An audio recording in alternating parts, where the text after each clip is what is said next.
In all the depths of the sea, very few monsters rumored to exist could ever compare to the impossible behemoth, the bloop.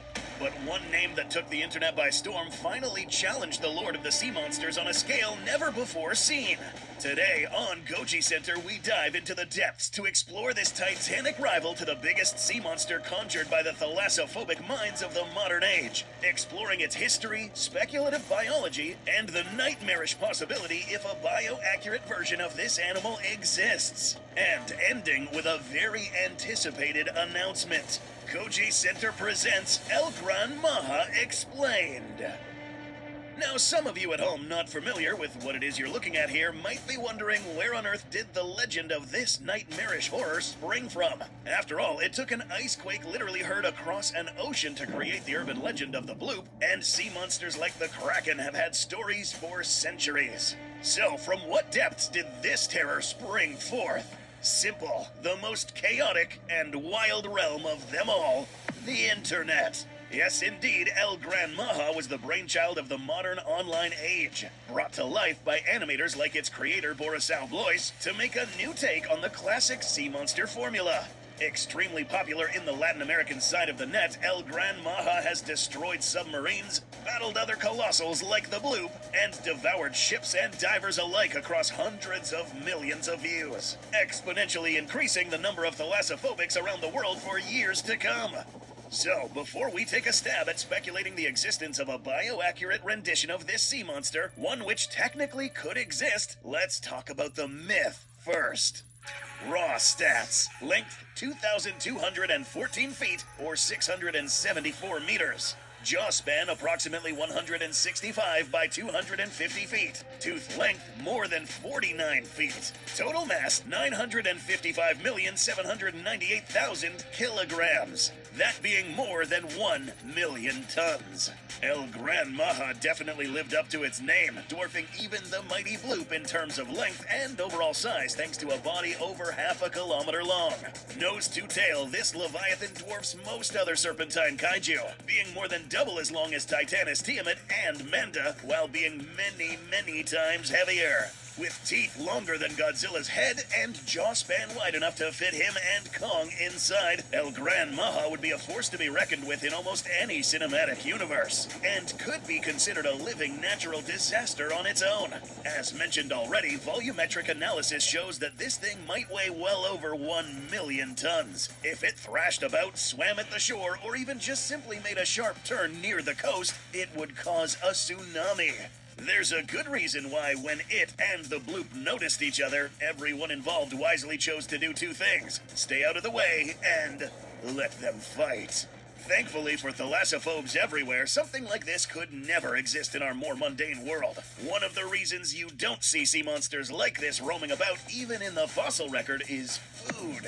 As viewers might recall in our bloop analysis video, everything has to eat, and everything needs calories to keep going. Whereas the bloop is like a whale, its rival more resembles a fish like an eel.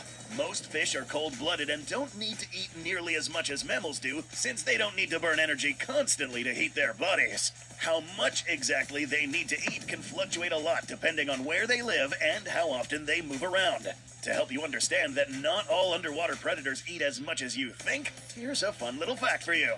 Greenland sharks and great white sharks can get to around the same size, but hunt and live very differently.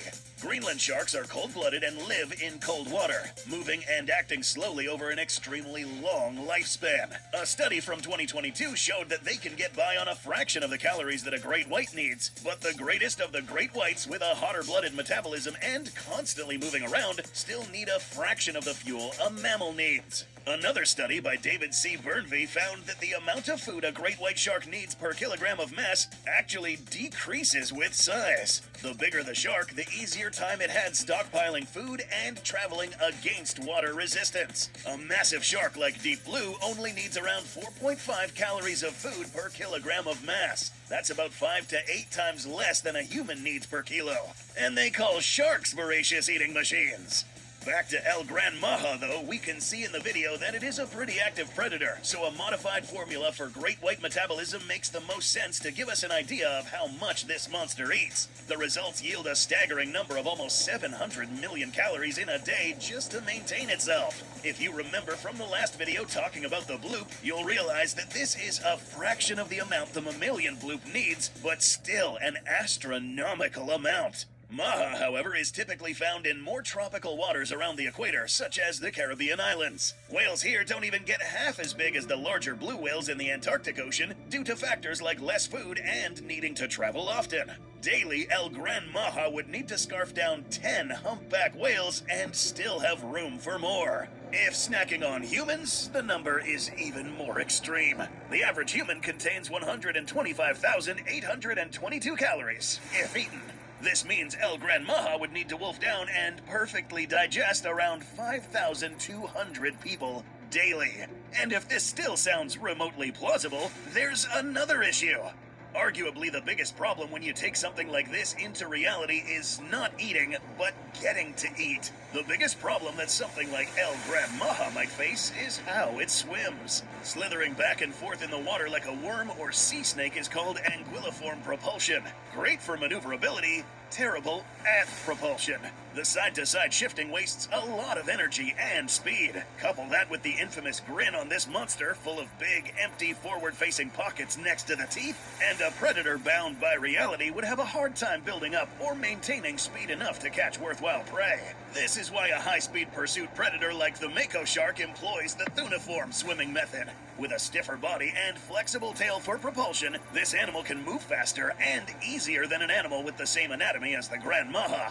So, basically, an animal like El Gran Maja, even if it could grow to be this big, wouldn't be able to sustain itself easily, especially if it has to move like this while being able to grow at this scale. So, this makes us think, what if across the seas of space and time, nature tried to engineer a nightmarish horror that fit the bill for this celebrity creature? Well, turns out something similar on a much smaller scale did once exist in the past and even has some uncanny families still around today. If taken to the absolute extreme with perfect conditions, the seas might well turn red from a giant maw. Cyclostomi, or jawless fish, are some of the most ancient vertebrates to ever exist, with meat-shredding hagfish and blood-sucking lampreys being two modern examples. Far back in the ancient oceans, one of their cousins became some of the most successful fish to ever exist. Conodonts are a whole lineage of jawless fish that roamed the seas in huge numbers for nearly 300 million years. With possibly the sharpest teeth to ever exist, taking one of these and allowing evolutionary natural processes and mutations to do their work would be a good start. In our own world, conodonts died out shortly after the end of the Triassic period, not long after one of the top 5 biggest mass extinctions of all time that wiped out the greatest marine reptiles ever. But in this scenario, a few of these razor-toothed predators got a stroke of luck. This right here will be the ancestor of our speculative, bioaccurate Gran Maja. They would start out with a very flexible body and minimal fins, just like other conodonts and their modern kin like lampreys and hagfish. Great for fitting in crevices and swimming at moderate size as filter feeders and small predators. But as these carnivores started targeting bigger game and traveling longer distances, some things will inevitably change. Swimming the seas in the way these small creatures do will not work too well for an animal that's really big. This is why we don't have extraordinarily large whales and sharks shaped like this. So as these predatorial conodonts grew in size, their form had to be gradually restructured. Over time, these deep-sea predators would have evolved special muscles that flex and stiffen the front half of the body. This would keep their heads straight when swimming to cut through the water easier, with less wasted energy rocking side to side. Larger fins on the tail increase propulsion, and ridges on the head evolved to extend to the sides and stiffen. This not only gives our beast the iconic shape of El Gran Maja's head, but it gives a practical use in steering. Like the fins on a manta ray, tilting and shifting, these can help the apex predator turn on a dime and quickly redirect its head.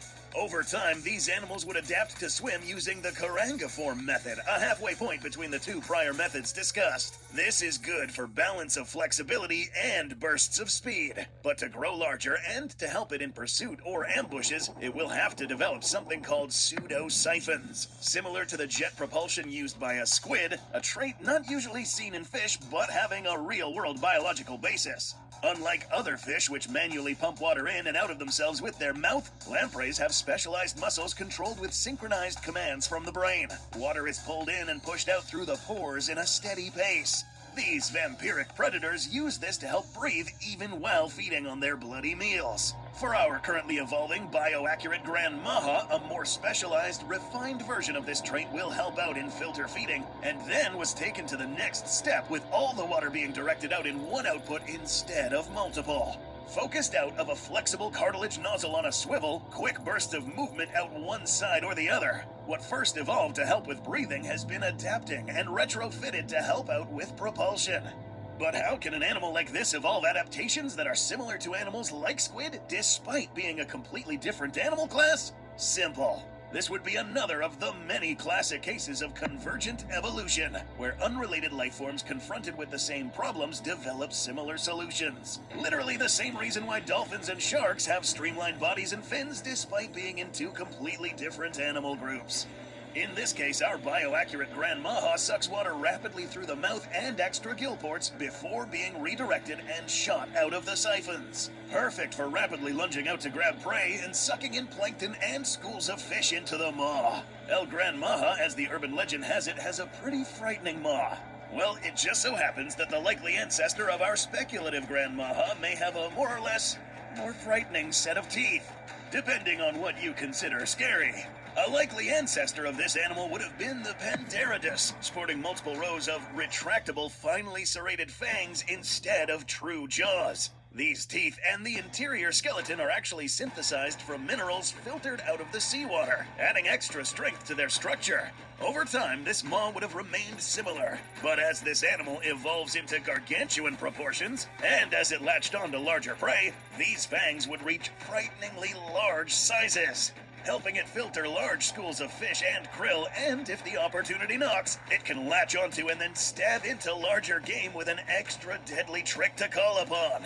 We'll reveal this trick soon, but at this point, we have covered enough of this animal's ancestry to introduce bioaccurate Gran maja's true form. Ladies and gents, we present Hydrus Uctena, named after the horned serpent of Cherokee legend, who inflicted pestilence with its breath and shined with eerie lights. This jawless fish evolved to resemble characteristics of its urban legendary counterpart, and we're about to see how.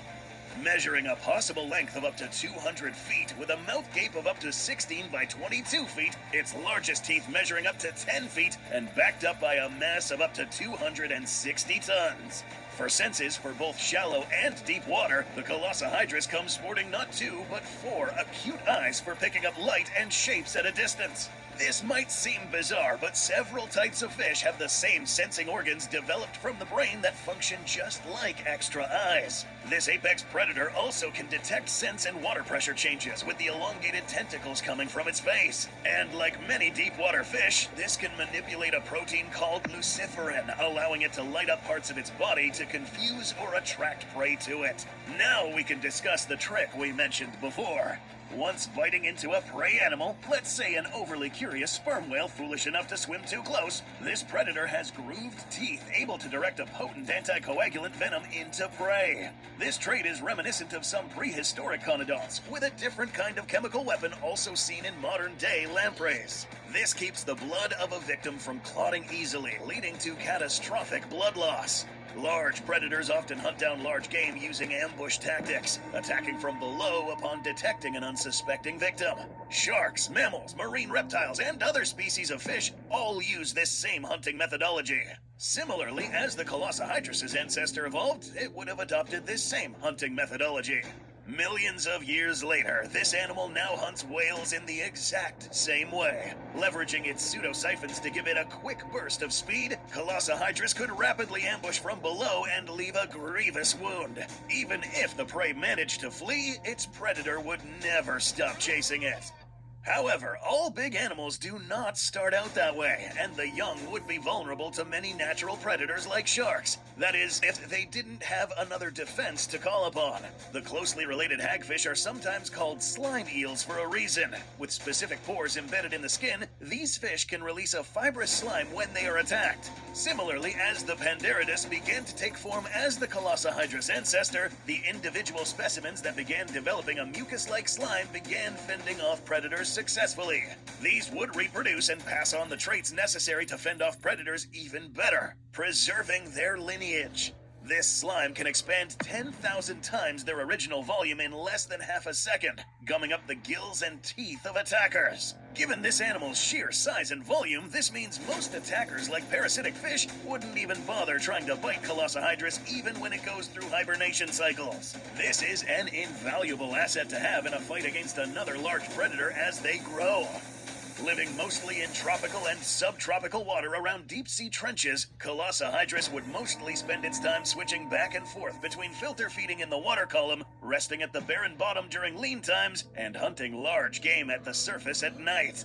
During the bountiful times of year, these predators spawn near the infamous Sargasso Sea, vast floating mats of buoyant seaweed full of plankton and fish spawn to feed on. Now note, an animal this big would be extremely rare, even given all their adaptations. It is likely that this creature would produce tiny offspring with only a minuscule fraction of these surviving to grow more than a meter long. An even rarer few with indeterminate growth, where a species never stops growing, and negligible senescence, where aging does not deteriorate their body, could break 5 meters or so as apex predators. In most cases, this might be as big as they'd usually get. Certain predator species like Humboldt squid have built-in mechanisms to mature quicker and smaller during times of scarcity, trading in raw power for survivability. This might be one reason why these primordial predators survived as they did in this scenario, surviving major extinction events at a small size and then rebounding when abundance returned. And when conditions are perfect, 1 in a million of these sea serpents, perhaps even just 1 in a billion, can become true colossal sea dragons. And it is an even rarer event mankind might ever glimpse such a titan. In a world with this primordial of the seas, the Bermuda Triangle might have a whole new reason for shipwrecks. And who knows, given the incrementing global temperatures and deep water pollution, this animal may have to move further southward and hunt more at the surface, bringing it into conflict with both humans and perhaps another apex predator of dark, gargantuan size.